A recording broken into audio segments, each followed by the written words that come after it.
Hey, listener. This is Shane from the RecLess podcast, and I'm excited to announce that this season of RecLess is brought to you by Civic Plus. For all of our park and rec pros out there, do you constantly feel like you're putting out fires? Dealing with registrations, facility bookings, team calendars? It's a non-stop juggling act, and all the admin work as well. It's keeping you from doing what really matters, serving your community. That's where Civic Plus comes in. Their comprehensive parks and recreation management solution streamlines everything from online registration to facility scheduling and payments. It's all in one place. Parks and Rec Management by Civic Plus automates the busy work that bogs you down so you can spend less time on paperwork and more time creating unforgettable programs for your residents and communities. Civic Plus is a trusted partner for thousands of high-performing civic leaders, helping them balance better services with limited resources. With over 25 years' experience and a team of 900 experts, Civic Plus powers over 10,000 organizations and touches 340 million lives every day. If you're ready to trade out burnout for impact, visit civicplus.com. The best-run local governments run on Civic Plus technology. All right, now on with the show.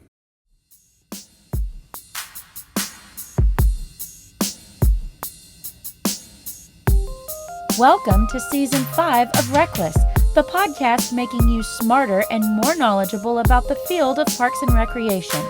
Your hosts are Shane Mize, Jay Tryon, and Tom Venniro, three career-long friends from across the country bringing you a surprise guest each episode. Listen in on a great conversation, maybe take some notes, and definitely enjoy a couple of laughs. This is RecLess. Look at that. Oh, yeah. Double the trouble. Technically triple. Oh, no. Oh, no. You might need to get your eyes checked. Oh, yeah. No, there is a third. I think I was just thinking it was Tom. I don't know who he would be. Which one would he be? Out of those three? Which of those three are we? Am I Oscar the Grouch? That's pretty easy. Probably. You're probably Big Bird, and he's Elmo. I don't know why, but if that's what you want to say. I think Big Bird's more of the leader of the group. Always trying to get people to do the right thing. Who's the discerner of the group? That's what I want to know. Yeah, probably Big Bird. Okay. Are you picking up on that theme? The Sesame Street? Okay, that's what it is. I didn't know if you'd get it. You're pretty far removed from that age group of television. That's true. That's true. But I was a kid once, contrary to popular belief. Just a long time ago. It was. It was a long time ago. Big Bird was just Bird. I have not heard from Tom today, but I assume he's still coming. Oh, there he is. He's coming. Okay. He's going to blame his new daughter. I don't like surprises. Yeah, I know, buddy. Surprise. I mean, we got the Sesame Street cast. Okay, so real quick, of those three characters, who are we of those three? Oh, I could already tell you who Oscar the Grouch is. Okay, do share. Oh, I mean, I think it's self-explanatory. I don't think Yes. anybody even needs to guess I said the on same that thing. one. And geez, Big Bird and Elmo. I guess you can go personality on that. I've already told Jay my guess. He did. It's the first thing he said. Of who they are? No, of who? Are you Big Bird or are you Elmo? I'm gonna guess you tagged me as Elmo. Nailed it. That's fair. You all ready? Yeah. Well, welcome to the latest episode of RecLess, a podcast where we are focusing on the industry of park and recreation through our three close friends who we have today through different parts of the country. My name is Jay. Hey, Jay. Host today. And as always, I do have Shane Mize with me and Tom Venniro, but we also have more guests than usual today, guys. What's going on? Excited. This is definitely, I just said before the show, I'm really not up for surprises right now, but I guess this could be fun. We've got Elmo, Big Bird, and Oscar the Grouch. Three guests. If you were going to have three visitors instead of one, you'd probably prefer it to be on a podcast than on the birthing room, though, right? Like, It's fair. That's fair too. Yep, absolutely. I mean, before they did sonograms, some people just found out they had twins, like in the moment, right? I would think you would know if Right? you're having twins. Like in the 1300s or something. Oh man, you're That's going when I was way born. That's a good That's a very good analogy though, because if you're expecting one and then you get two kids, That's what you're happened. shocked. If you're expecting one and you get triplets, That's right. whew, Yeah. Speaking of, congrats, buddy. Maisie June. Maisie June Yes. is Congratulations on the addition. four, yes, 4 days old. Just got back from the newborn photo shoot because First of many, you I'd know imagine. Melissa. Yeah. That's awesome. Melissa's Well, doing good. She's doing great. Real trooper. You just wouldn't even know that 4 days ago she had a baby. So yeah, yeah, it's good stuff. Everybody's healthy. that's great. Very exciting, man. Little bit of chaos, but everybody's healthy. Isn't that kind of expected though? Right? It is, and I'm tired. Yeah. Is there a chance this is Melissa and two of your favorite three kids? One would not be a great guest right now, that is for sure. Would one be Oh, awesome? have you already identified who your two favorites are? Look at him.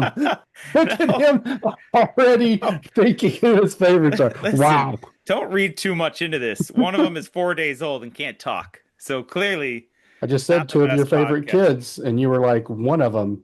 So we already know Maisie's in his top two. We just got to figure. Well, we know it's Jack or Amelia. Oh man. Well, hey, I don't want to quickly jump to the guest yet, but I do want to do a shortened version of our intro because we have three guests. I really want to get to this. So here's the interesting question for you for today.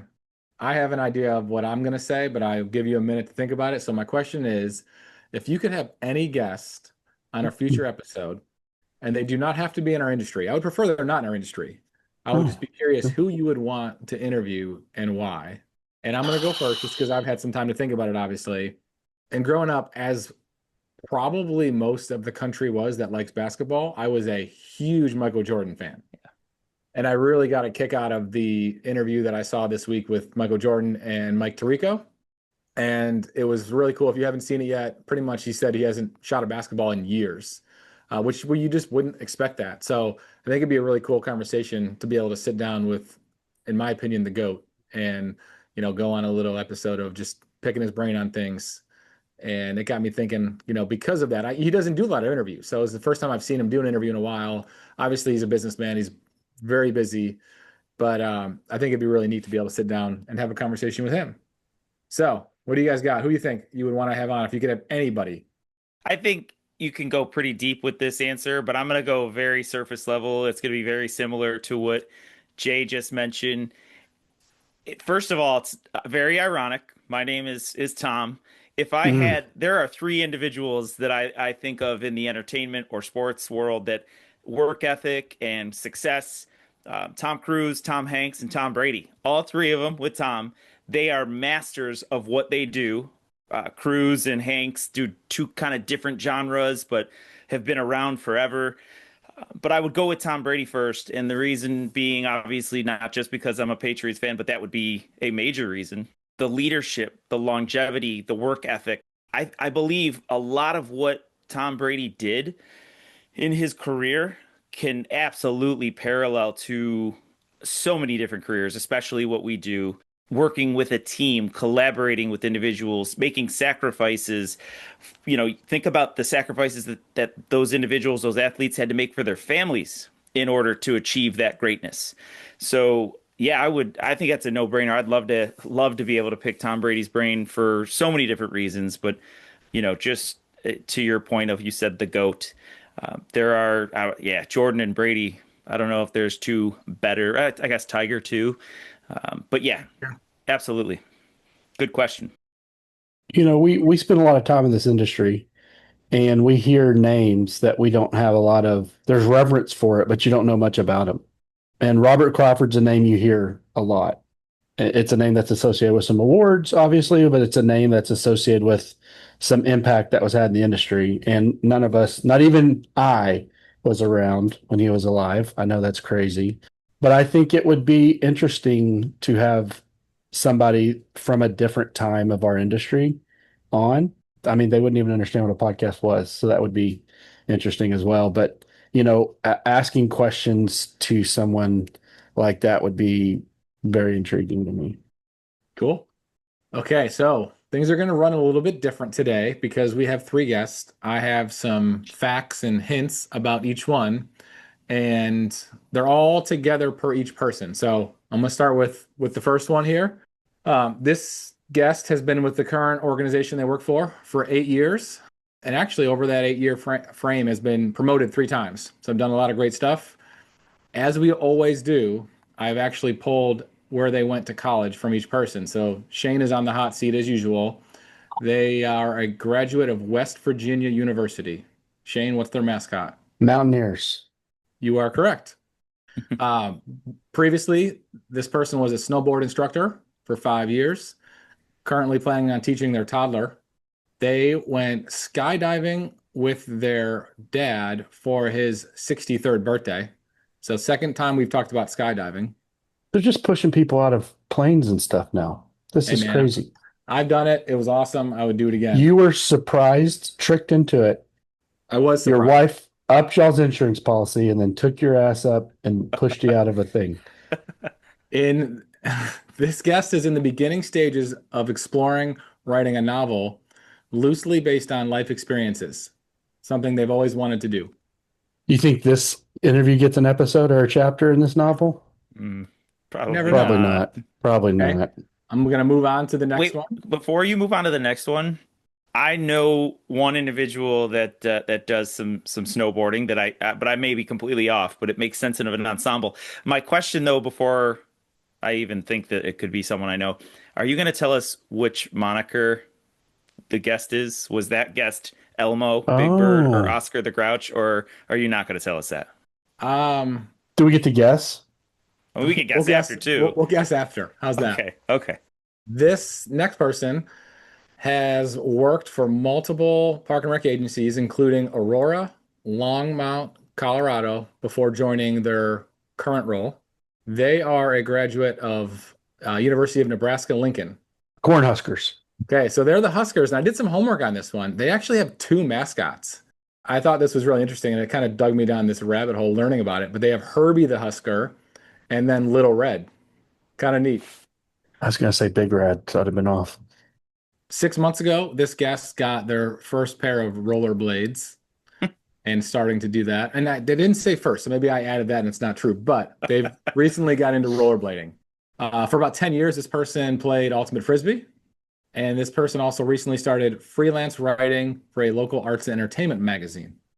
And third and final person traveled the country and throughout Canada in a renovated ambulance.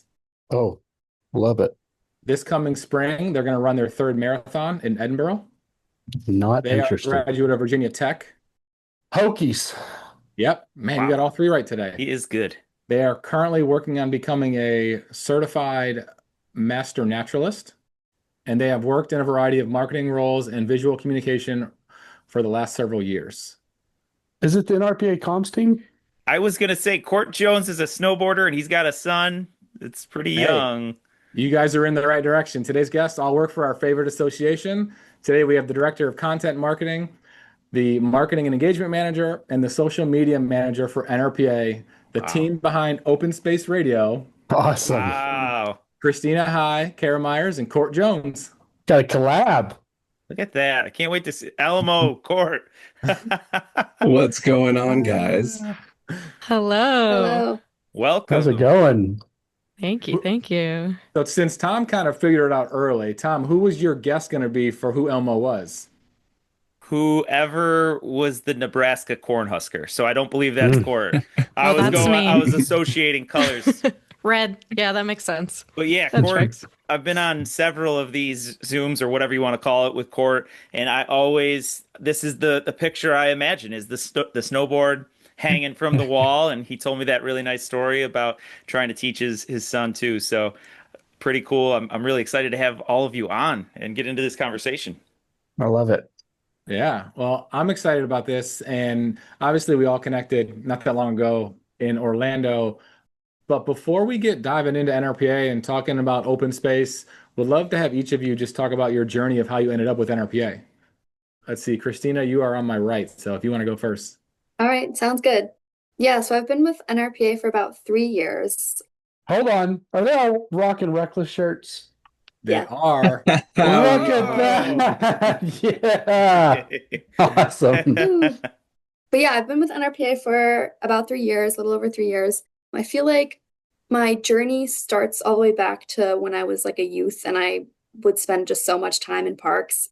I did, all of the sports and played with all of the different teams, softball, soccer, all of it. And then over the course of time, just continued to find like a love for nature and all things outdoors and have collected so many different outdoor hobbies. And then in college, I studied marketing. I originally studied architecture and switched my major once I started volunteering for a service organization and really found a passion for like giving back to the community.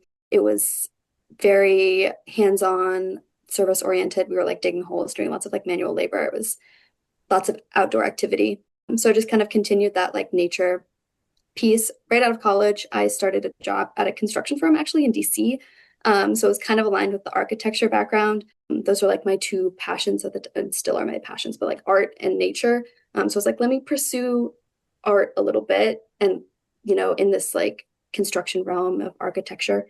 And that was fun and great. And then I, traveled around in the ambulance, like we mentioned earlier. And then when I was digging back into getting into my career, I was like, okay, that was a fun journey in DC with the construction industry, but I really love, the social aspect of what nature-centered organizations can do, conservation. I love parks and recreation. And I stumbled upon NRPA on a job application forum and applied. And so it was a pretty standard, I didn't like work in parks and recreation, but had a really big passion for it. I took a lot of marketing ethics classes in school, so I really wanted to do some sort of impactful social change and not like market Oreos or something like that, even though that would have been fun.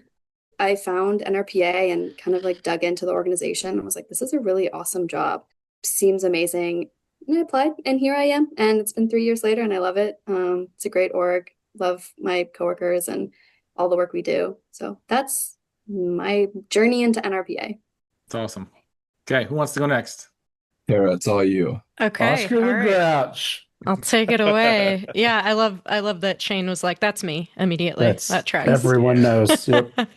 So good. So I am from Nebraska originally, a Cornhusker, as you mentioned.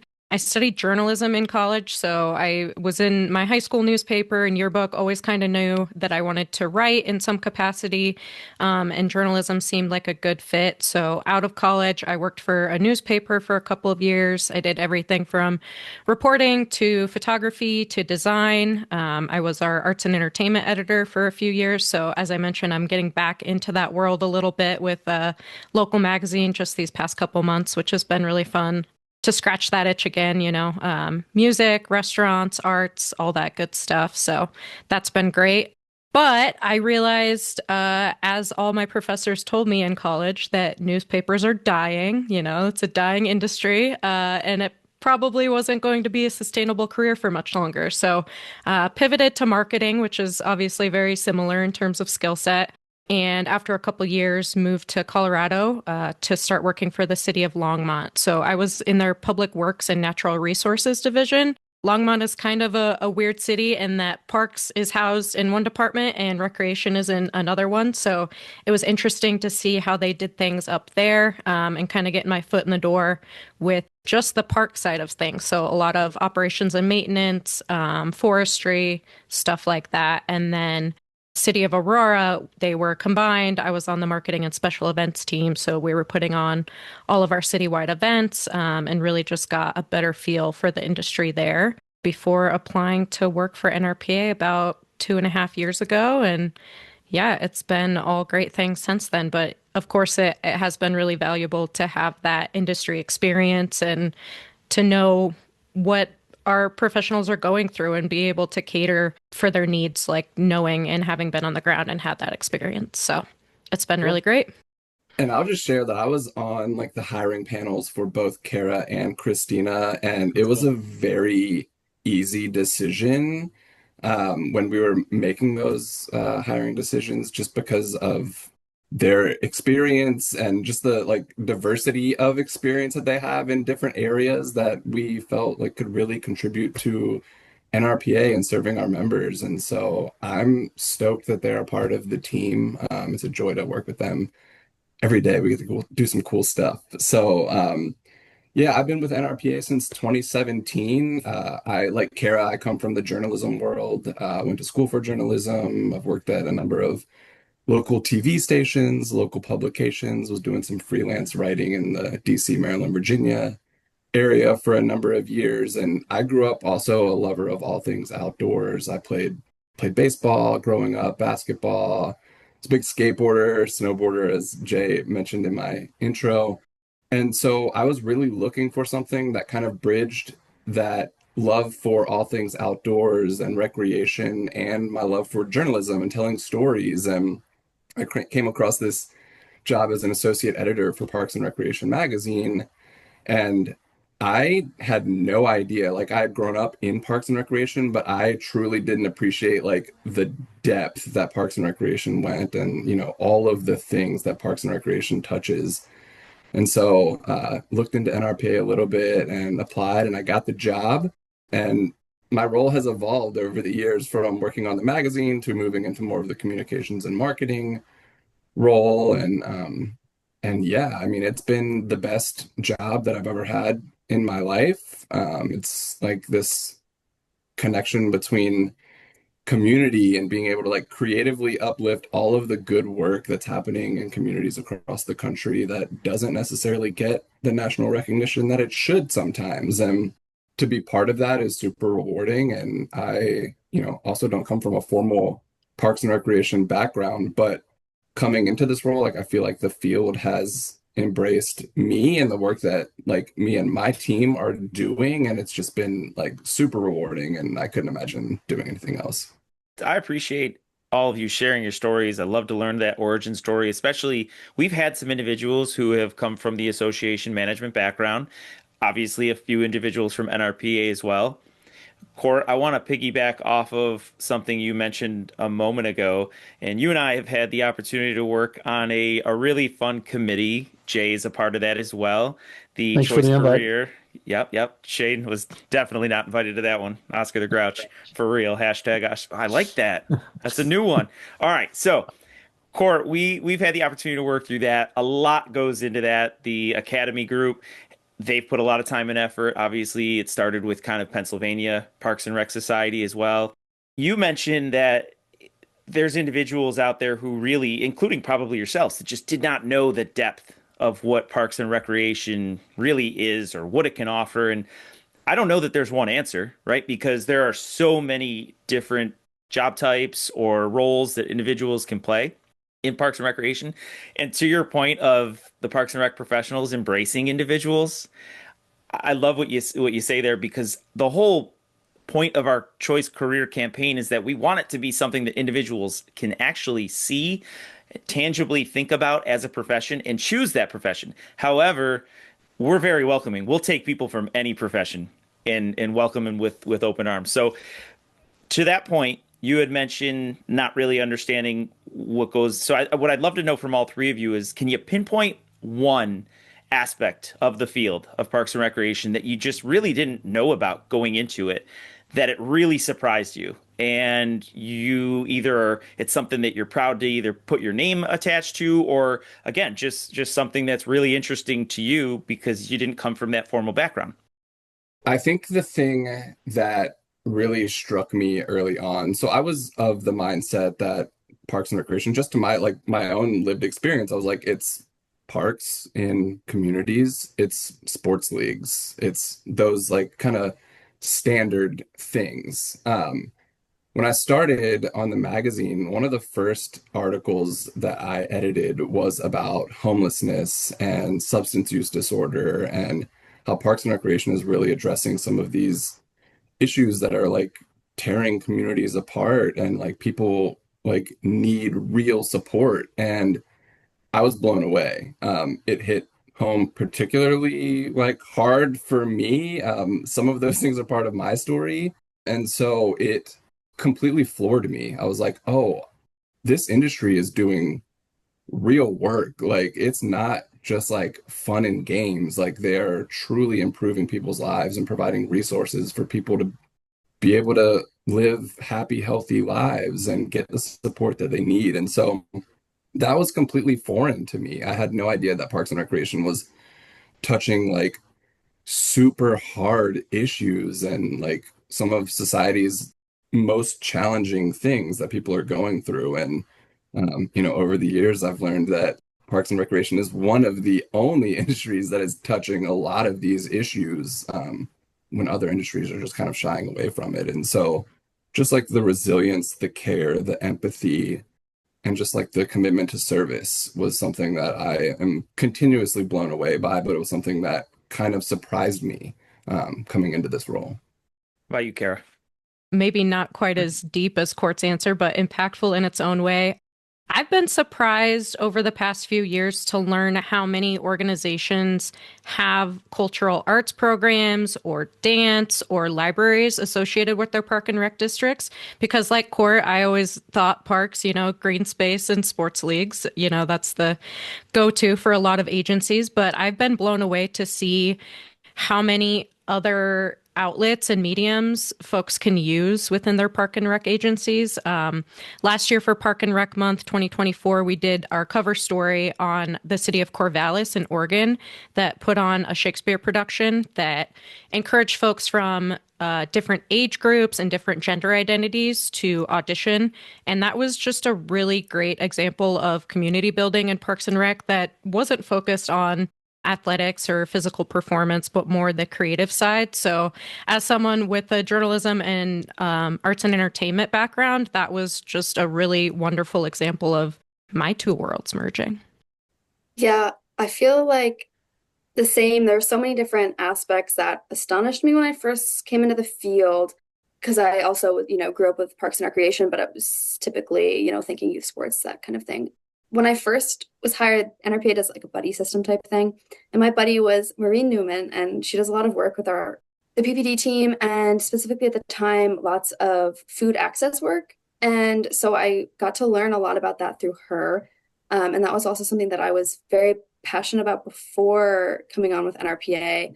I was in proximity in college to Appalachia, and, learned a lot about food deserts and all of these things. And that holds like a piece of my heart, that whole area. But I loved learning about the impact that Parks and Recreation can have on healthy food access, their work with SNAP and WIC and all of the wonderful resources out there.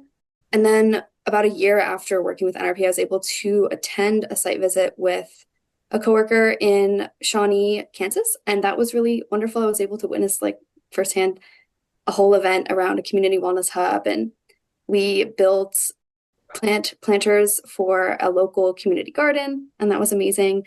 And then we were able to attend a community wellness hub fair, and there were youth and families and folks from all over that I was able to chat with, and was able to witness, folks just handing out all this wonderful free food for the community. And it was just an amazing experience.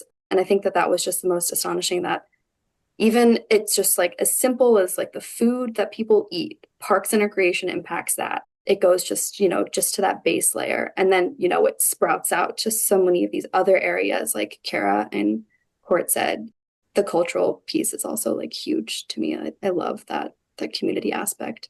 But yeah, I would say the food access was surprising to me in a wonderful way. As you all gave those answers, it kind of made me think of how we can use individuals in your shoes on the association management piece, especially because you're so tied in and connected, not just any association, it's NRPA. But we talk about telling the story a lot, storytelling and impact.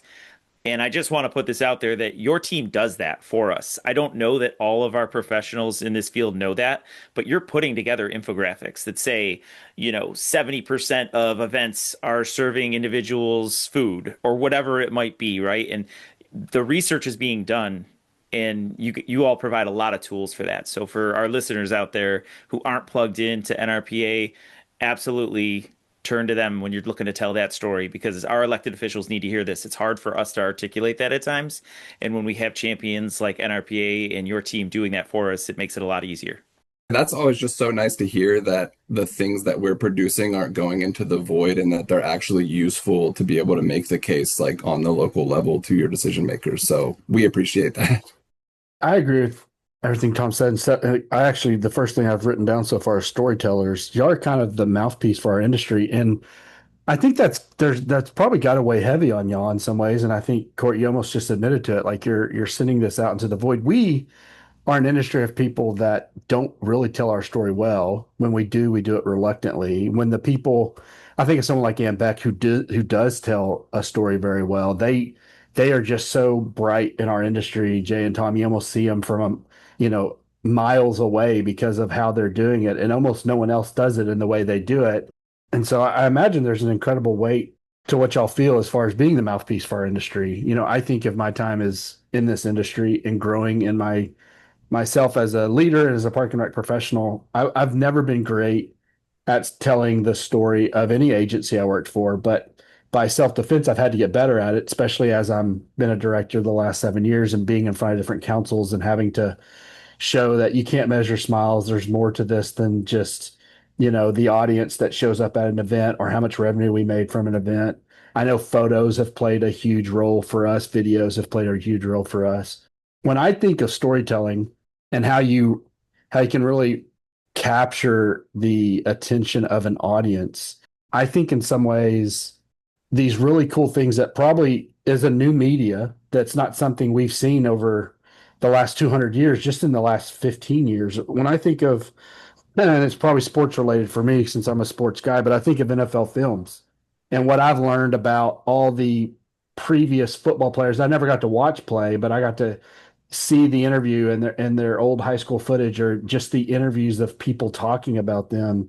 30 Under 30, the ESPN docu series that they did. But I even think of what like We Are Wrexham has done for not only Wrexham, but like soccer fans where people didn't know anything about soccer, didn't know anything about Wales, didn't know anything about Wrexham. They choose this group, they watch this, and all of a sudden they're huge fans of this. They're bought in, living and dying with it. And there's other things. There's Hard Knocks. There's Formula One has done something a couple years ago that had a lot of people all of a sudden watching Formula One that weren't even, race fans. They just were all of a sudden engaged. When y'all are doing these types of things, and I don't know how much of these types of things you really get to do or would like to do more of, but probably the production costs are pretty high on some of that. Is the audience us, the membership, or is the audience the non-members, or is it both? Are you when you're working on a project, are you wrestling or kind of reconciling who is our audience and who are we focusing on? That I think that would be very difficult. That's such a good question. It's something that we talk about at NRPA quite a bit. And so, I think we've come to the agreement that NRPA's primary audience is our membership. Like we are, telling stories to inspire other professionals to be able to take a story from one community and see how that can translate into their community. And so whatever we can do to provide value, like when we're providing these resources, the target is the professionals in the field who can use these resources and, take their work to the next level. And we also have goals of like awareness of parks and recreation among the general public and, what's available to them in their community. And so I would say like our primary audience is our members. Our secondary audience is the public, just that education and awareness piece. And then, a big piece of our audience is, like government officials and lawmakers and things like that. And we have our public policy and advocacy department who is really focused on advocating for the work that you all are doing to be able to, increase funding and things like that. And so I think it's something that we struggle with, at times, especially when we're thinking about specific pieces of content. And like I know with Christina on social, like a lot of the social stuff that you're put out could be for the public or the professional. And so it's really, we try to find that balance. But I would say our primary audience is our members. And something you were saying, Shane, about like, we're not great at telling our story. That's something that I heard when I first started at NRPA was like, this field is not great at telling their story. And I think for me, coming from the journalism background, was like, well, let's reframe this a little bit because one, it's an industry that's so committed to public service. Like they're not in it for the accolades. They're not in it to like, hype themselves up. They're in it to help their communities. But I was like, maybe we're just telling the story wrong. Maybe we're asking the wrong questions. Like, how do we flip that around? Because my take on it is you all are wonderful at telling your story. It's just we have to be asking the right questions or figuring out like where that like story is. So I think that's a big part of our role, and it's so fun to be able to tell these stories and see the impact. Yeah, I think that's interesting because I think a lot of times, if we're honest with ourselves, we just try to tell the story not badly. And not bad isn't great, right? Like Sure. the opposite of bad isn't great, it's just not bad, right? And so like sometimes I don't think I'm putting as much time and effort and intentionality into telling my story or the agency story as I do the special event. We just came off a 2-day special event where we thought about that special event for 9.5 months. We met monthly for 9.5 months. And then as far as us telling the story, we just took a couple photos, had some drone shots, a video, we put it together, had a little music. We tried to do it not bad, right? You just don't try to be bad, just try to be and so I think you're right. We're probably not doing it. I don't think we know how to do it very well. I think we see the people like Ann Beck or Lindsay Labus or others, Courtney Weinstock, or people that have done it incredibly well. And so then we just say, okay, well, that's what that looks like. We'll just try to get as close to that as possible. And I also don't know if we always have the resources that we wish we had, like an in-house comms person who's, as we're talking about it for 9 or 10 months, is planning how they're going to tell our story along with how we're intentionally planning the event. And so then it's just self-defense. We're just like, man, this was a great event. We need to show it somehow. But I don't think we try to be as intentional or great or the pursuit of excellence. We just try not to be terrible at it. And, when you try not to be terrible at something, that doesn't equal great. It just is not terrible. It's a different target altogether. Yeah, but I also think it's like a deeper topic of not only are we not maybe telling our story as much as we can or as good as we can, but who are we trying to tell our story to? And I had a conversation earlier this week with Chris Noons, and we got on this topic of storytelling. But the funny thing was, is he kind of posed the question back to me is like, well, who are you telling the story to?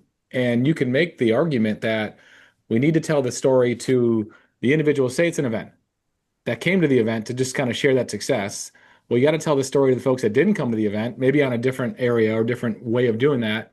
You want to, in some cases, tell the story to our staff so they see the impact because they don't always see it because they're doing it firsthand. Then there's also the storytelling for elected officials and just leadership that may not know the impact or know the depth of how everything is reached in the community. So there's like so many different levels of it. And I think we all struggle, or maybe some of us strive in a certain way to do it, but not all of it at the same time. Because I would argue that probably the area that I think a lot of us lack in is telling the story internally to our staff so they know the impact that we're having. Whereas like, you talk about the reports that NRPA creates and the numbers, like those are amazing for us as members to see it and be able to share that with our team. But to take it a step further, like internally, like we need to be able to tell the impact on a smaller level so that each staff member from part-time to volunteers to leadership, they all know that impact as well. We talk internally with my team that we don't pursue attendance. We don't pursue revenue. Like if I was pursuing attendance, I could build an event that was very attendance heavy, but it wouldn't be a great event. It would just be an event with a lot of attendance. You do a lot of different local dance troops and all those parents come in, and then you have food and you have things afterwards that capture people and people. I tell my event staff, this is your opportunity to love on this community. For 9 months, plan an event that the people that are there feel seen, feel loved, feel like you thought about them for 9 or 10 months, that you made sure whatever we mulched, whatever pass we provided, whatever lights, they felt safe, they felt seen, they felt like they had a fun time. And then over the last couple of years, I've paid a professional photographer outside of us and our stupid iPhones when we're thinking of something in a moment, $500 or whatever, to go around and just take a bevy of photos. Way more than just, even our comms team is also there, but this person specifically capturing reactions, moments. And then I normally do a PowerPoint presentation off of what Tom O'Rourke told us a couple of years ago, where it's very little discussion, very little talking, and a bunch of photos of just people whether they're seeing the Easter Bunny or they're riding the Ferris wheel or they're seeing Santa Claus at the parade, whatever that moment is, lots of those moments. And if we do that well, my council doesn't care about attendance as much, doesn't care about revenue as much. They see what you're trying to do. But man, that's intentional too. Like, and it took years to get there. Well, in keeping with the theme of storytelling, let's dive into some open space topics. And, y'all are doing some incredible work spreading both success stories and really like the power of our industry through open space. I'm curious if you can dive into some of the preparation that goes into that. How are the topics determined? How do you choose a guest when you're planning a podcast? And then how far out are you planning these, releases? I know there's, the blog posts come up pretty often. And, for one that just hit this week, I saw one that was about, celebrating youth sports and coaches. Like that happened to come out this week, but, when was that written and how long ago did that take place and how far out are you planning for these?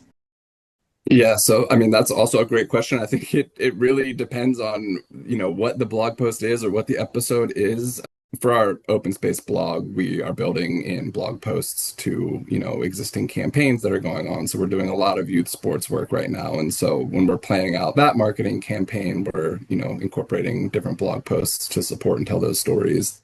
And then we have, some of our regular contributors and one-off, blog posts from staff and things like that, things that are especially timely, like our public policy and advocacy team just released one on, the government shutdown and how, how that's impacting Parks and Recreation and kind of how to navigate that. And so, obviously that wasn't planned, far in advance. It was kind of more of a reactive thing. And so sometimes there are things like that.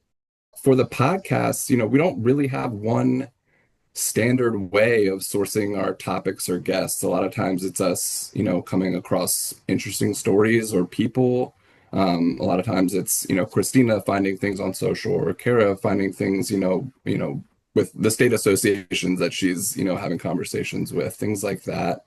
A lot of times it's requests from other staff at NRPA, whether it's grantees or program participants. One episode that we get excited about every year is, we've been doing this mentoring episode in January for National Mentoring Month. It's always our most listened to episode for the past few years. And so we get really excited about that. Sometimes we try to get a little creative and try to fill the space. Like we didn't have something lined up and we're like, let's do a Halloween episode. So we asked people to submit scary stories from Parks and Recreation, and we recorded a Halloween episode yesterday where we're telling these like spooky stories, and it was really fun. But we do a lot of annual planning in the fall, like post-conference. So right now, over the next few weeks, we'll be mapping out all of our episodes for 2026. And, we were bi-weekly. That's a lot.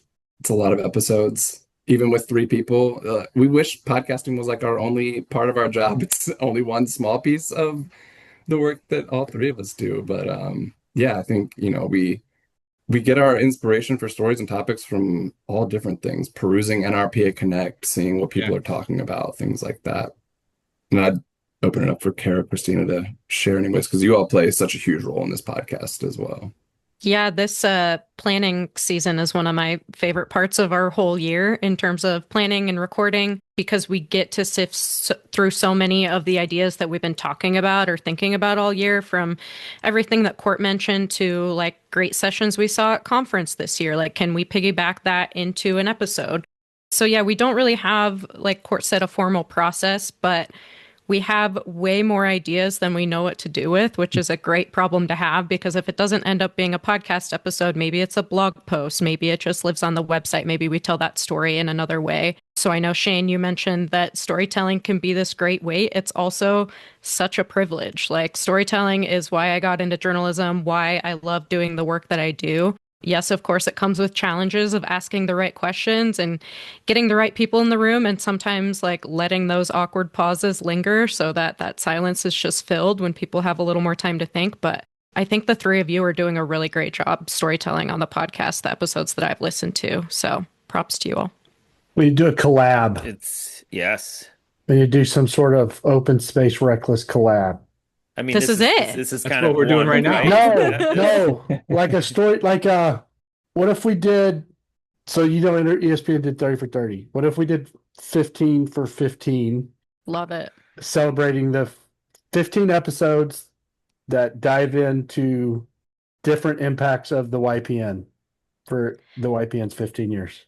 Yeah, and that's what I was going to say is also one of my See? favorite parts of open space is the flexibility we have. Like Cort said, we used to be bi-weekly, now we're monthly, but we can be more intentional and tell more stories and interview more folks. We've talked a lot about wanting to incorporate more background noises and sounds that make it even more interactive and like feel like a true, I don't know, documentary or story all the way throughout. So be sure to listen to our Halloween episode for some potential spooky sounds. But I think we really just have endless opportunities to do things like Shane mentioned and collaborate with different podcasts. So that's an honor. We just have so many people talk to us about the YPN. It's been 15 years. It'd be interesting to dive in deeper. I mean, you talk about the mentorship program. Tom was pivotal in the mentorship program that the YPN does during his time. And there would be real cool things to, like an NFL film style or 30 for 30 type style where you dive back into, I mean, you could do a whole podcast on Michael Beanstein's 30 under 30, like it could be one full episode that came from that original group. I don't know. I think there could be some really interesting stuff. Yeah, and at the end of the day, everybody has a story to tell. Every single person in that YPN group has a story to tell. Maybe some are a little more difficult to pull out than others, but it's not for lack of content. If anything, we wish we had more time and we wish we were doing this full time. Yeah. Yeah, I love the idea of the YPN 15 under 15. I know you all had Molly Keys on the podcast recently, and I'm chatting with her in a couple weeks about revamping our YPN blog series. And so I think we can pull from that and really we can explore this because I think that's an awesome idea. Love it. One other thing I'll share for the podcast is ultimately we want to make sure that the stories we're telling support NRPA's strategic plan. And we want to make sure that it's something that folks are finding value in. So we put our personal flair into the thing. And, we have the privilege of having a lot of creative control over our show, which I think we all appreciate so much that there's trust in us to tell these stories. But we want to make sure that we're telling the stories that people can get something from and learn from and find inspiration. And so I think that's like our guiding light always. Yeah, and I'll just add one additional thing. Definitely listening to the members and what they're talking about is like huge in deciding what we're chatting about. But also Park and Recreation Month, the cover contest every year is such a good catalyst for ideas. That always produces such a fun episode in July. And we always kind of come back to that. I know I do when I'm like looking through photos and ideas for what to post on social media and what people are talking about, because getting those stories directly from y'all, like from the field, it's just, that's like the best, I feel like, source of it all, and you all just kind of like pour a lot of energy into the details behind the story, so those are always fun to peel through. So when that comes up in the winter time, definitely submit some photos and ideas because we really appreciate all of those. They're so fun. Jay, that's why the program committee was so interesting, because we'd get 800 sessions, 200 would get selected. But if you were on the program committee, you got exposed to 800 different ideas that people were doing in the industry, and that was a huge benefit because not all of them are going to get exposed to the membership, but that committee got to think about them all and got to, dwell on them. And there's something to that for sure. Whether you get selected or not for that episode, you may have directed or guided the way that open space does something else. That's cool. Yeah, you're still definitely influencing the episodes we do. And I definitely, we share those posts out throughout Park and Recreation Month on social media, regardless if they've won or not. So they definitely get a highlight. So it's not all for not, submitting your images and your stories. Well, and speaking of influencing, I have a specific question for you, Christina, because a lot of times on the social media platform for NRPA, like you are in the reels, you're, maybe walking through a park or just talking about something and using yourself as the focus of it. And a lot of park and rec agencies around the country don't have social media staff. And I would love to kind of pick your brain on like, what advice would you have for agencies that don't have dedicated marketing staff or social media staff to be more creative and, kind of learn what they can do without a lot of expertise? And like, just what are some advice for that? Yeah, I would say, first of all, lean on your fellow Park and Rec professionals. If you just scroll through any of the platforms for like 10 minutes and look at what other agencies are doing across the country, you'll gain so many ideas. And a lot of them are fairly simple. And you can just pull in a few team members. strongly encourage video. That's like, top right now. And there's like a recent report that I was just reading that if you have like under 10,000 followers, video still remains to be the most influential among reach when you're trying to, spread word. But yeah, definitely lean on those other ideas that are coming out of different agencies, because your audience is not the same as their audience. If sometimes it feels icky to repeat an idea and you need an original thought, but with social media, that's kind of like the bonus of it. You don't always need to have the new fresh idea, the new trending audio, et cetera, et cetera. You can just copy someone else and their wonderful idea and their wonderful work and make it your own. That's what social media wants. That's what the algorithm wants. They want the repetition and just to have people sucked into those, entertaining videos. But yeah, it sometimes can seem a little bit intimidating, but just popping in front of the camera and chatting or doing one of those like trending videos is a great way to get into it and a great way to see growth. And also consistency. People say that all the time, but it really is true. We see it on NRPA social media. We've seen it like across other agencies. The more you post, the higher the reach becomes and the engagement, and just being consistent with your followers and things like that. Also, recently, DMs have been such a wonderful way to increase engagement and growth. If you're out there contacting individuals or you're chatting with people, and they know that there's someone behind the profile that's being engaging, then that's a big piece. But obviously that can be kind of a snowball of a lift. Before Tom hops in, have y'all seen Chris Hunter? He was just a recent guest of ours, and he does, what are they called, Jay? Superintendent shorts or something? Yeah, so he's the park operations superintendent for Mecklenburg County, and on his LinkedIn, he creates what he calls. He just gets up and holds it. Yeah, talks to people on his own phone, but it goes for a decent amount. It wasn't 30 seconds; it was like 12 minutes or whatever of different clips that he's put together, and I was impressed by the one I saw that. Yeah, he comes out with them every week or two, depending on what the topic is, and a lot of times it's to get community involved or maybe get other staff or recognition of elected officials to kind of make sure that they see what is going on in the community, and it's been great. I love following him and enjoy seeing his videos. Definitely. Yeah. Like Christina said, consistency. It doesn't have to be the most professional production, but as long as you're getting your voice and your message out there, like that's the most important thing. And Jay, to your question about professionals who might not have all the marketing expertise they would like, I'll make a quick plug. Our professional development team released a marketing certificate earlier this year. Cool. And it's an asynchronous program, so people can take it in their own time. And there is a specific social media webinar that can be taken as a standalone course. So awesome. If folks are looking to get their foot in the door and learn more about marketing, and specifically marketing in Parks and Rec, that is a great resource. Like making sure your social isn't just strictly promoting your events. Like people love the behind the scenes thing. They love the commentary. They love the like everyday stuff. So like lean into that so it doesn't feel transactional. Like make it more of a conversation. And that's what I've loved about seeing the growth on NRPA's social and all the work that Christina's done. Like there's a human there, they're interacting, and it's just it's done wonders for our social media presence.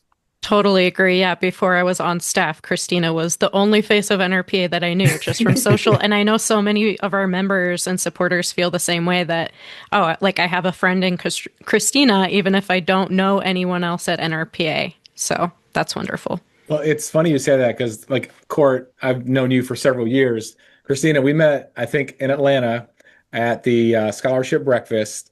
And as soon as I met you, I was like, wait, I know that face because of social media and seeing all the stuff. And I'm sure you get that all the time. But it's that like, it makes you feel comfortable. And especially for us at a conference, when like you meet someone, even though I didn't know you, but I felt like I know you in a way because I would see all the different reels that you've done.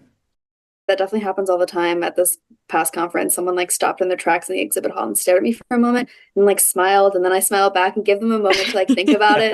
Like, oh, that's where I know you from. And I was like, yes, yeah. That's awesome. We get that from the podcast sometimes too, Jay, where people, we talked about it. They sit in their car and they're listening. They're listening to the voices, and then they see and hear. It's kind of bizarre too, and you have to really be you have to be comfortable in that skin and I think get out of your comfort zone. And the last piece I would add to that before posing another question is for us personally too. We don't have a dedicated individual to that. We have a couple people who do a little bit and dabble. It's finding the time, and it's making the time and sticking to it. You can go out there and do one trend and it goes really great or whatever, and then 4 or 5 weeks go by and you're not doing anything. And that's it's almost like it's like a New Year's resolution, right? You go ahead and you make those resolutions, you stick to it for a couple weeks, and then it's gone. And so really making sure that you're pretty dedicated and have a little bit of a, I guess an accountability to yourself if you're going to set that plan and a goal to really take it to the next level. So I think we could talk about open space. We can talk about, the marketing side of things. We have three amazing guests. The three of us like to talk. This episode could probably go part 2, 3, 4, 5, 6, and 7. So There's our collab. I was going to say we could do our own 15 for 15 to just here.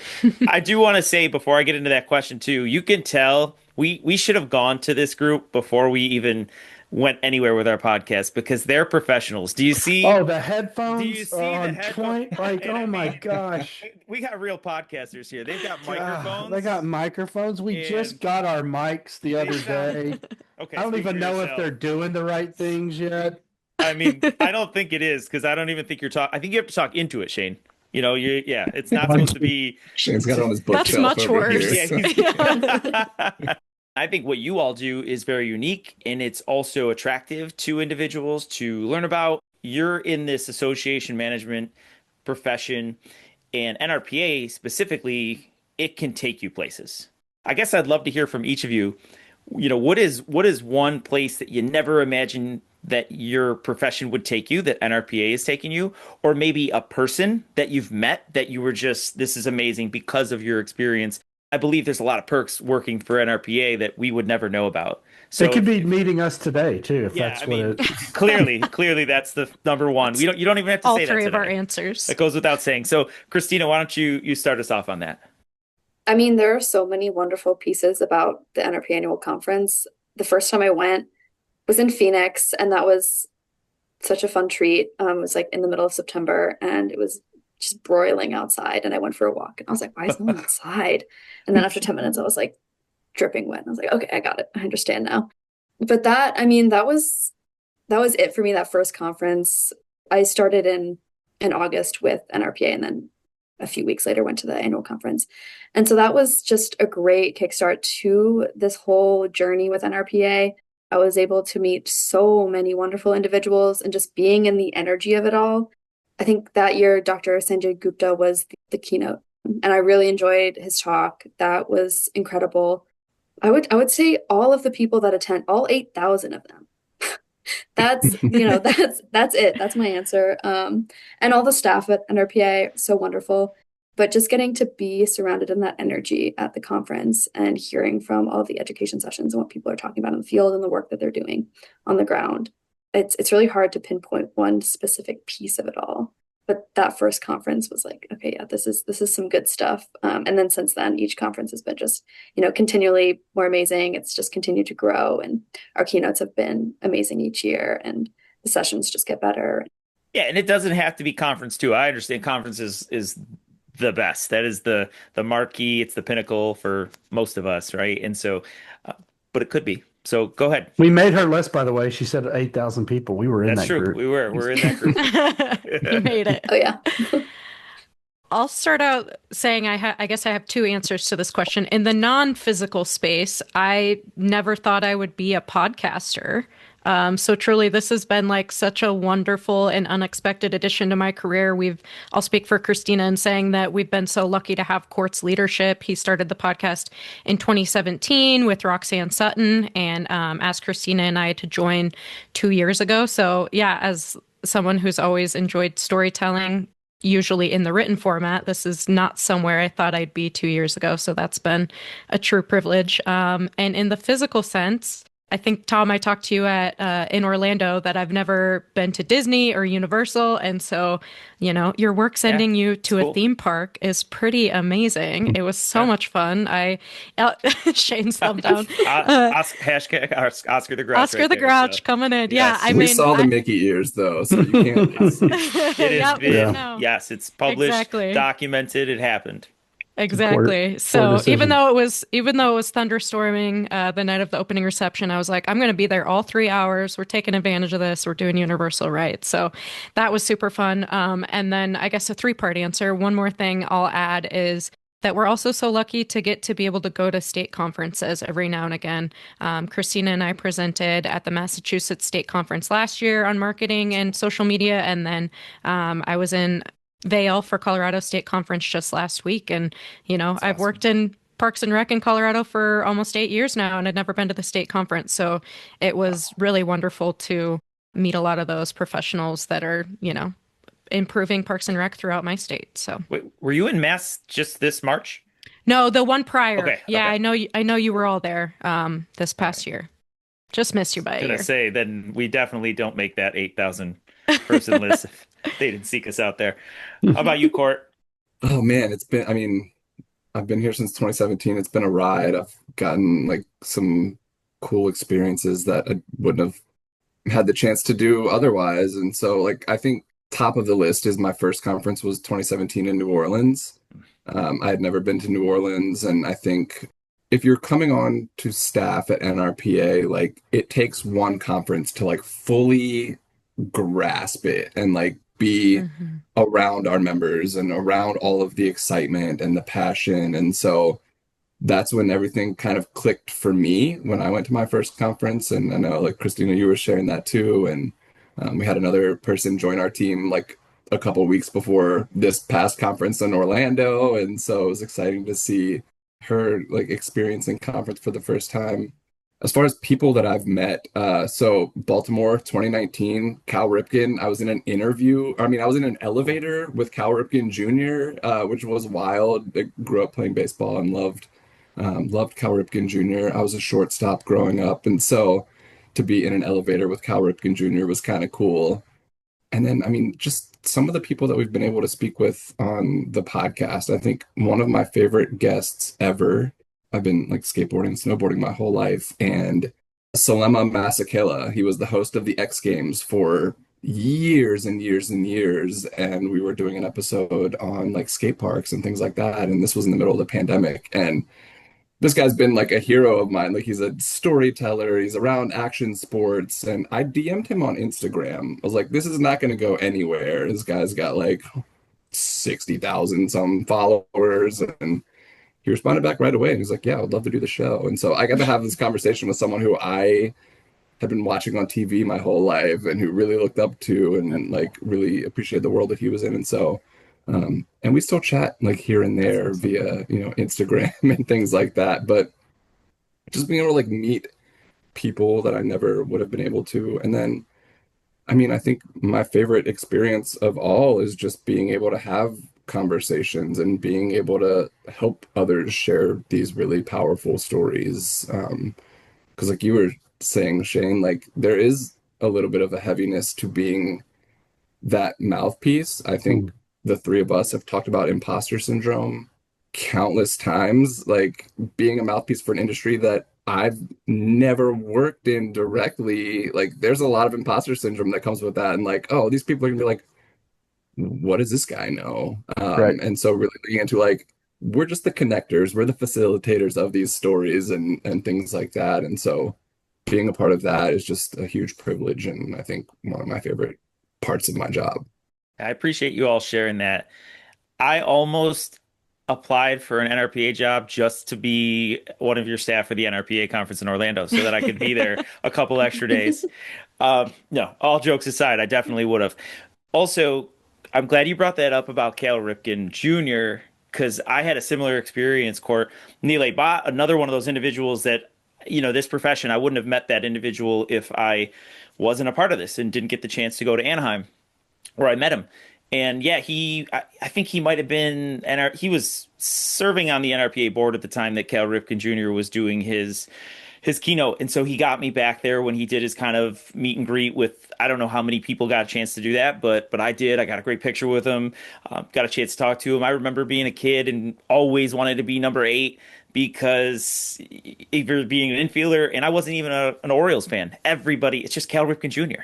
And so really great stories. I appreciate you all sharing that. I know Jay wants to move into a different segment, But really quick, I just have a quick surprise guest, our Let's seventh see her. individual Yes, this podcast. baby. Oh, What a beauty. You said it's Maisie. Congratulations, you This two. is She's Maisie. yeah, precious. Oh my congratulations. Thank you. gosh. Already in his Her top head's a little- two as Can well. you see the It's a big shirt? deal. Oh, Love it. so So cute. Wait, what do the feet say? Oh, those are Help socks. me. Those are I just thought socks. I thought it was a onesie. Gotcha. No. So yeah, no, she's got a little microphone on a what is that? A little rattle. And yes, she Dad's wanted to number one make her fan. first appearance on the RecLess Look at podcast. that. Gosh, what an So honor to sweet. be part of Yes. her Yes, first you're- podcast. Yeah, you are making Four history days today. old. Yes, yes, yeah. 4 days Congrats. old. She's thank you. Congratulations. He has I a middle appreciate child, it. but he doesn't know her name. Melissa just walked out. She couldn't hear that one. She'll hear it in quality control, though. Yeah. Oh my gosh. So we're going to transition over to some rapid fire. We're going to shoot some quick questions to you, and first thing Bring that it comes on. to mind. And I'm going to kick it off with the same question I asked them earlier. Since y'all have your podcast, if you could have any guest on a future episode of Open Space, even if it doesn't have to be related to Park and Recreation, who would that be and why? When y'all were answering, I was thinking about this. Probably Jane Goodall, just because it's top of mind, just because she passed away, and her work is just pivotal, and she's so fascinating, and I would love to chat with her. That's cool. I don't know Yeah, if y'all I feel follow J. Cole from Virginia on LinkedIn, but she had an awesome post the week that she passed. And I think actually Christina just shared it last week. So if you follow Christina, you'd probably also see it. But it was a really neat post that was, linked to her passing. 'Cause I'm pretty sure, if I remember correctly, she either met her or had some sort of relation with Jane Goodall in some capacity. Yeah, it's been really cool to see Clement Lau, who is in the Los Angeles area. He's a regular contributor to our blog. So he just submitted a blog post last week on when he saw Jane Goodall speak, and kind of like how we can, as an industry, take the values that she held close and really inform, the way that we approach our work. And so that was really cool to see. Yeah, she would be an awesome podcast guest. I don't know. I think Michael Jordan would be super cool. I was in the MJ era too, but I'm kind of I feel like LeBron is the GOAT now. I'm kind of a LeBron. I'm kind That's of a whole moving in that nother direction. podcast if you want. That's a whole different podcast. We could go a whole episode just debating that, if not Oh, longer. yeah, I mean I could go either way, but I think with our focus on so much youth sports work, and we've got this new partnership with Nike, I'm really pushing for let's get some athletes who got their start in Parks and Recreation and have moved on to these incredible professional careers. So really would love to whoever it is, and then I want to get Ron Swanson. I want to get Nick Offerman and Leslie Yeah. Knope Oh on the my gosh. podcast. We were We talking were about so that. close. Yeah. We were so close. Did y'all ever hear that story? No. No. Please share. We weren't that close. We were close. I don't know if it was close at all. I Or would It just, felt say- as close as it could ever have been. there was an But idea. It felt real close, but I think it was, tens of thousands of dollars away close. So Maryland was going to bring Nick Offerman in to do their keynote, but he didn't want to get in front of a crowd of people and have this imposter syndrome, tell Fair. Parks and Rec professionals how to be Parks and Rec professionals. And so he wanted to be interviewed on stage. And Courtney Weinstock said, well, let's have the RecLess guys come out and bring them on stage. And so then they sent some of our dumb episodes to him, which was probably what killed it, to be honest. But because he or more likely his agent had to vet who we were or whatever and say, yeah, this is good. And so he agreed to it. He was like, okay, they sound good. Let's do it. Maryland couldn't get them to a price they could afford, but for a short amount of time, we were going to be interviewing Nick Offerman live on stage. And I like to think he's heard my dumb voice before. So glimmer of hope. True. I think That's he's a probably he dream. probably has heard your voice. We were just talking about that. We were like, it would be so fun to get Yeah. the two of them to interview, park and recreation professionals about Yeah. how the show, because I know the show was informed by a lot of research into actual parks and Of course. recreation. And Yeah. so that'd be cool. I mean, we had a segment with Jim O'Hare, who played Jerry or Gary Gergich. And so he interviewed some professionals. We have a whole video That's awesome. for Treat Yourself Day back in 2020. So that was pretty cool Cool. to be able to chat with him. Yeah, I think that's the obvious choice for me too, especially with Leslie Knope's new podcast. Hers is so good. Like Yeah, she's, it is. she knows how to interview people, so we could easily have her sit down with some professionals in the field. I feel like I have too many answers for this question, but let's throw it back to basketball. Nuggets' first game was last night, so I'm in Denver. I think it'd be very fun to interview Nikola Jokic, 3-time MVP. I also went to Serbia this summer, so like I've seen his homeland. I really just want to hear about his horses, like more than anything. We probably won't even talk about basketball. We'll probably just talk about his ponies. So I don't know much about He doesn't basketball. actually care but about basketball. He doesn't care about he basketball. doesn't. It's his, he said he's like, this is work. I want to go hang out with my horses. So Wild. love that crazy. for him. Okay, so we asked Christine to pick our karaoke song. We asked Haseen to pick our biker gang character. I'm going to ask y'all to tell us who we most remind y'all of in the podcast world. Oh, I was like, we already got your Sesame Street characters. Yeah, that'd have been great. So individually, doesn't have to be the same group. Who or some sort of influencer, because Tom used the word influencer a couple weeks back. So who are we? Yeah, he did. We got it on video. Fair. That's a really hard It's a one. really hard question. Yeah, I'm at a loss right now. Great. The pause will be perfect. I think Cara said she liked the awkward pause. No, it's awkward pauses are good. Yeah, let's just sit in the silence. Let's while we sit in the silence, I will pose a question that's easier to answer. And you can think about this as you're answering this question, because I'm pretty sure my question won't have too much brain power involved, but the names, Big Bird, Oscar the Grouch, Elmo, I'm assuming that had nothing to do with us. Correct. So where did you come up with those names? Explain that. Is this something in between the three of you? I'm No, very like confused. 2 seconds before we decided to change our names, I was like, I'm gonna change it to Big Bird. I don't know what you guys want to do. And then There was Cara no stole planning. Oscar the Grouch from me, so I was like, He said he was "What's another typing it Sesame in." Street Yeah. character? I'm gonna go with Elmo. There Okay, you so go. they're not actually representative of No. anything. But they are now. We're gonna call Yeah. each other that while we record now. Yes, you For got new sure. names now. Yeah. The best part though is like there's been a couple chats in this Zoom call, and Cara, when you are typing, it says Oscar the Grouch, and it's like, so it's not just a picture. It actually is like you're typing as that name. That's amazing. I love it. And that's so funny that our screenshots lined up exactly. Like Shane, me, Oscar the Perfect. Grouch. That's Perfect. That's meant to be. Just in columns. Do I need to ask a different? You do. You got to ask another question, I like feel these like tough I got questions. nothing. but they got nothing. Well, and you know what's funny? Like, Oh, I maybe feel Cort's like got I don't something. listen to that many podcasts for I should someone who listen to more. podcasts. I should listen to I thought y'all were more. podcast listeners. That's probably the problem. I I listen listen to a lot of podcasts, but they're typically not like conversational type podcasts or like educational things. Sure. The one with like 3 people that came to mind was Handsome with Tig Notaro and Okay. You got me gosh, onto this I'm, like, podcast, blanking all their Christina. it's great. They're hilarious, so it's a compliment. Yeah, they're so I'll good. take If it. you haven't listened to that podcast, it's Christina told me about it last year, and I've been a regular It's listener great. since. Yeah. When Christina said I don't listen to a lot of podcasts, or I forgot how she said it. I thought she was say, but I don't listen to this one. Yeah. Definitely not reckless. Or no, she said I've I heard of this listen one to a lot of podcast called podcasts. RecLess. Never heard of it. Yeah. Mm. Well, I thank you for taking the time today, and this has been awesome. I really appreciate it. And, I know we got to know each other a little bit deeper in Orlando, but I wanted to continue the conversation. And when we were all together in the members area, I just kind of had this like light bulb go off. I'm like, you know what? We need to get them together, and it can't just be here in Orlando. We got to do this again. So thank you for coming Love on it. today. Cort, Christina, Cara, this was awesome. Thank Thanks for y'all. having us. Yeah. Thanks Thank you so so much. much. And Shane, did you know it was going to be us? I Because was- Cara actually, Did I she ruin it? almost ruined it when we were in the Open Space Lounge at conference. No, I had Right no clue. over his head. Right over his yeah. head. Most things Perfect. do. Most things do. I know. I went back to Jay and I was like, I think I just ruined the surprise. And he's like, he's going to have no idea. Don't worry. Yeah. No. That No. was awesome. It has No, happened a couple this times. is but great. Nope, he didn't catch it. Perfect. This is great. I'm excited. Thank you all. Yeah, Thank this y'all. was so fun. Thank you, Yeah, I everyone. love what Thank y'all are you so doing, and much. thanks for having us. Yeah, absolutely. Same here. Have a great weekend.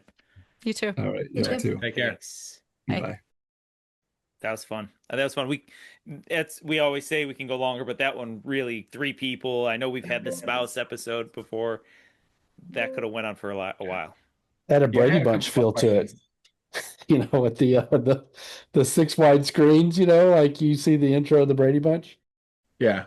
Well, and I think you started to pick up on it pretty early, Tom, because I could see the wheels turning in your head when I was reading Cort's description. And it was really hard because, like, obviously I don't want to give it away, but like if you get one, you might figure out Yeah. all three. If you had started with anybody but Cort, that might have made it True. more challenging for me. But Yeah. yeah, no, that was a lot of fun. They do great work, and I think we say that about everybody that's come through NRPA's doors that we've had the opportunity to talk to. Cort working there for 8 years, that's actually news to me. I did not know that. It's kind of funny too because I think a lot of our bond really was forged in New Orleans. I know we all knew each other really well before that to an extent, but New Orleans was a special conference. And so When we got I arrested, yeah, well, yes, of course. We had to bail Jay yeah, out real it's late that crazy, one night. You right? know, but to think he's been there for 8 years, you know what I mean? Yeah. And he said the best job I ever had. And it's really refreshing to hear. We've got some really great people representing our field in NRPA. Yeah. I agree. Yeah, I think they do incredible work. I was real impressed with them. Just some of the questions they asked at the open space radio booth. I was kind of interested to see, how they're going to combine all that, cut it. You think of, and Hannah knows this more than we do, but one of these hour-long things or whatever, you got to at least watch it once, if not twice or 3 times as you're cutting it. And so all the video and all the listening they do and all the different things they record, they're going through hours and hours of re-listening to it, cutting it at the right spot, playing it right. And so they do so much hard work that you'll see a 30-second clip and we'll all take Yeah. it for granted Yeah. that it took them days, weeks to develop. And their dedication to our industry and highlighting our craft it's something we should appreciate more than we do. Yeah. Yeah, I wanted to ask them. So you all remember we were interviewed and then we were interviewed at the open space lounge, and then we tried to do a simultaneous RecLess plug, Oh, which I brutal. guarantee that will Hopefully definitely never never sees hit the light of of day. Yes, that will absolutely not. It said like Anyhow, 12 takes. Yeah. J. y'all Cole had to did- come in. Yeah. Mercilessly. And yeah, she had to be our conductor. So, when we did that, we all did it individually though beforehand, and some real fun pictures, by the way, that Cort posted about that lounge that we were in at the same time. But you remember that, and that's an interesting. We're in the middle of the conference hall. They put the mic on you. There's a lot going on around you, and they're asking the questions. And of course, you could look over and you could see Shane's face or Jay's face, and it's hard for me to even What a treat. keep a straight face when that happens. But what I wanted to ask them, and I never got a chance, was what's it like to be on the other side of it? Because They're in a fishbowl the whole time. they're doing well. I was Yeah. going to say today, what's it like being on the other side? They're asking Oh, people true. the questions all the time Yeah. as the Oh. podcast hosts. And today we kind of put them on the hot seat. So, but Yeah. they did so great. I'm sure that must happen all the time. Then That's awesome. Well, Good job, dude. this was fun. Until next time, thank you for listening, everybody. See ya. yeah, see you next time on RecLess. This episode of RecLess wouldn't have been possible without the support of our agencies and our better halves, Melissa Salatino, Lindsay Tryon, and our executive producer, Hannah Mize. We also want to thank our director of hashtags and swag, Rooney Taylor, and our team of junior producers, Luke, James, Elizabeth, Grant, and Harper. Stay up to date on all things RecLess by following all of our social media and like and subscribe wherever you get your podcast to ensure you don't miss an episode. See you next time on RecLess.